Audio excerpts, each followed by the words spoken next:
주님의 이름으로 평강을 기원합니다. 오늘도 매일 성경과 함께 하나님의 은혜와 축복이 가득하시길 기원합니다. 우리가 읽고 듣는 성경 본문은 개정 공동 성서정과 가해에 의한 매일 성경 본문입니다. 매일 성경 본문을 통하여 오늘도 하나님의 은혜와 축복이 가득하시길 기원합니다. 오늘은 2023년 9월 15일 성령 강림절 16째 주일 전 금요일입니다. 오늘의 본문 말씀은 시편 114편, 출애굽기 14장 1절로 18절, 사도행전 7장 9절로 16절, 그리고 마태복음 18장 21절로 35절입니다. 오늘의 제1독서입니다. 주님께서 모세에게 말씀하셨다. 너는 이스라엘 자손에게 말하여 오던 길로 되돌아가서 믹돌과 바다 사이에 비하히로답 곧 바알스본 맞은쪽 바닷가에 장막을 치라고 하여라. 그러면 바로는 이스라엘 자손이 막막한 광야에 갇혀서 아직 이 땅을 헤매고 있을 것이라고 생각할 것이다. 내가 바로의 고집을 꺾지 않고 그대로 둘 터이니 그가 너희를 뒤쫓아올 것이다.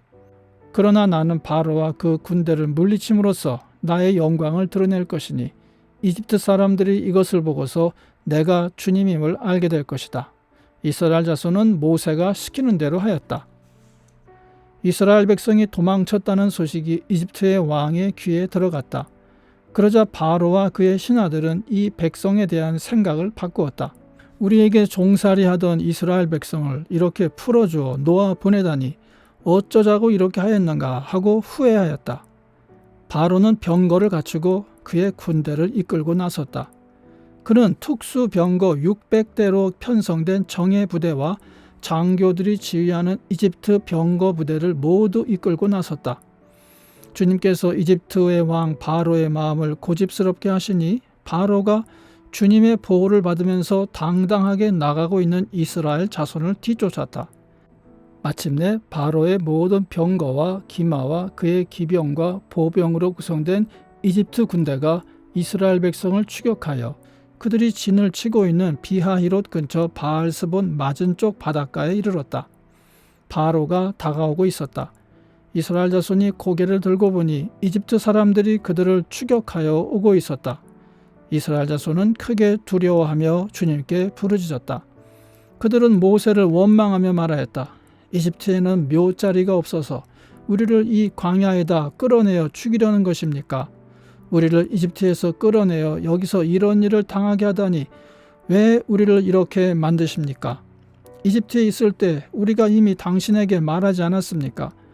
광야에 나가서 죽는 것보다 이집트 사람을 섬기는 것이 더 나으니 우리가 이집트 사람을 섬기게 그대로 내버려 두라고 하지 않았습니까? 모세가 백성에게 대답하였다. 두려워하지 마십시오. 당신들은 가만히 서서 주님께서 오늘 당신들을 어떻게 구원하시는지 지켜보기만 하십시오. 당신들이 오늘 보는 이 이집트 사람을 다시는 볼 수 없을 것입니다. 주님께서 당신들을 구하여 주시려고 싸우실 것이니 당신들은 진정하십시오. 주님께서 모세에게 말씀하셨다. 너는 왜 부르짖느냐? 너는 이스라엘 자손에게 명하여 앞으로 나아가게 하여라. 너는 지팡이를 들고 바다 위로 너의 팔을 내밀어 바다가 갈라지게 하여라. 그러면 이스라엘 자손이 바다 한가운데로 마른 땅을 밟으며 지나갈 수 있을 것이다. 내가 이집트 사람의 마음을 고집스럽게 하겠다. 그들이 너희를 뒤쫓을 것이다. 그러나 나는 바로와 그의 모든 군대와 병거와 기병들을 전멸시켜서 나의 영광을 드러내겠다. 내가 바로와 그의 병거와 기병들을 물리치고서 나의 영광을 드러낼 때에 이집트 사람은 비로소 내가 주님임을 알게 될 것이다. 아멘. 오늘의 시편입니다. 오늘의 시편 114편입니다. 이스라엘이 이집트에서 나올 때에 야곱의 집안이 다른 언어를 쓰는 민족에게서 떠나올 때 유다는 주님의 성소가 되고 이스라엘은 그의 영토가 되었다. 바다는 그들을 보고 도망쳤고 요단강은 뒤로 물러났으며 산들은 순양처럼 뛰놀고 언덕들도 새끼 양처럼 뛰놀았다. 바다야, 너는 어찌하여 도망을 쳤느냐? 요단강아, 너는 어찌하여 뒤로 물러났느냐? 산들아, 너희는 어찌하여 순양처럼 뛰놀았느냐? 언덕들아, 너희는 어찌하여 새끼 양처럼 뛰놀았느냐? 온 땅아, 내 주님 앞에서 떨어라. 야곱의 하나님 앞에서 떨어라. 주님은 반석을 웅덩이가 되게 하시며 바위에서 샘이 솟게 하신다. 아멘. 오늘의 제2 독서입니다. 그런데 그 족장들은 요셉을 시기하여 이집트에다 팔아 넘겼습니다. 그러나 하나님께서 그와 함께 하셔서 모든 환난에서 그를 건져내시고 그에게 은총과 지혜를 주셔서 이집트의 바로 왕에게 총애를 받게 하셨습니다. 바로는 그를 총리로 세워서 이집트와 자기 온 집을 다스리게 하였습니다.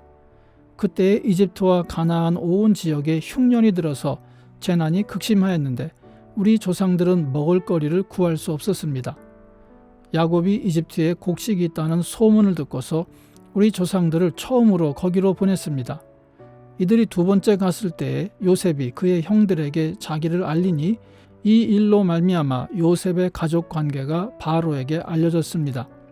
요셉이 사람을 보내서 그의 아버지 야곱과 모든 친족 75사람을 모셔오게 하였습니다. 야곱이 이집트로 내려가서 그도 거기서 살다가 죽고 우리 조상들도 살다가 죽었습니다.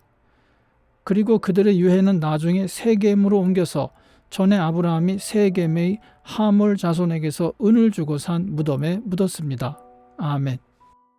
성령 강림절 16번째 주일의 복음서 말씀입니다. 그때 베드로가 예수께 다가와서 말하였다. 주님, 내 형제가 나에게 자꾸 죄를 지으면 내가 몇 번이나 용서하여 주어야 합니까? 7번까지 하여야 합니까? 예수께서 대답하셨다. 7번만이 아니라 70번을 7번이라도 하여야 한다. 그러므로 하늘나라는 마치 자기 종들과 샘을 가리려고 하는 어떤 왕과 같다. 왕이 샘을 가리기 시작하니 10,000달란트 빚진 종 하나가 왕 앞에 끌려왔다. 그런데 그는 빚을 갚을 돈이 없으므로 주인은 그 종에게 자신과 그 아내와 자녀들과 그 밖에 그가 가진 것을 모두 팔아서 갚으라고 명령하였다. 그랬더니 종이 그 앞에 무릎을 꿇고 참아주십시오. 다 갚겠습니다. 하고 애원하였다. 주인은 그 종을 가엾게 여겨서 그를 놓아주고 빚을 없애주었다. 그러나 그 종은 나가서 자기에게 100데나리온 빚진 동료 하나를 만나자 붙들어서 멱살을 잡고 말하기를 내게 빚진 것을 갚아라 하였다. 그 동료는 엎드려 간청하였다. 참아주게, 내가 갚겠네. 그러나 그는 들어주려 하지 않고 가서 그 동료를 감옥에 집어넣고 빚진 돈을 갚을 때까지 갇혀있게 하였다. 다른 종들이 이 광경을 보고 매우 딱하게 여겨서 가서 주인에게 그 일을 다 일렀다. 그러자 주인이 그 종을 불러다 놓고 말하였다. 이 악한 종아, 네가 애원하기에 나는 너에게 그 빚을 다 없애주었다. 내가 너를 불쌍히 여긴 것처럼 너도 네 동료를 불쌍히 여겼어야 할 것이 아니냐. 주인이 노하여 그를 형무소 관리에게 넘겨주고 빚진 것을 다 갚을 때까지 가두어 두게 하였다. 너희가 각각 진심으로 자기 형제 자매를 용서해 주지 않으면 나의 하늘 아버지께서도 너희에게 그와 같이 하실 것이다. 아멘. 이것이 오늘 우리에게 주시는 하나님의 말씀입니다. 하나님께 감사드립니다. 오늘도 주님의 사랑과 은혜 그리고 축복이 충만하시길 기원합니다. 주님께서 인자하심으로 여러분에게 얼굴을 드시고 평강 주시기를 기원합니다. 아멘. 이 채널을 통하여 주님의 말씀이 선포되고 많은 사람들이 말씀의 은혜를 받도록 채널을 위하여 기도하여 주시길 부탁드립니다. 개정 공동 성서 전과의 매일 성경 읽기와 주일 설교를 통하여 온 세계교회가 사랑과 정의로 하나가 되길 바랍니다. 아울러 구독과 좋아요 그리고 댓글을 달아주시면 감사드리겠습니다. 오늘도 행복한 하루가 되시길 축원합니다. 아멘.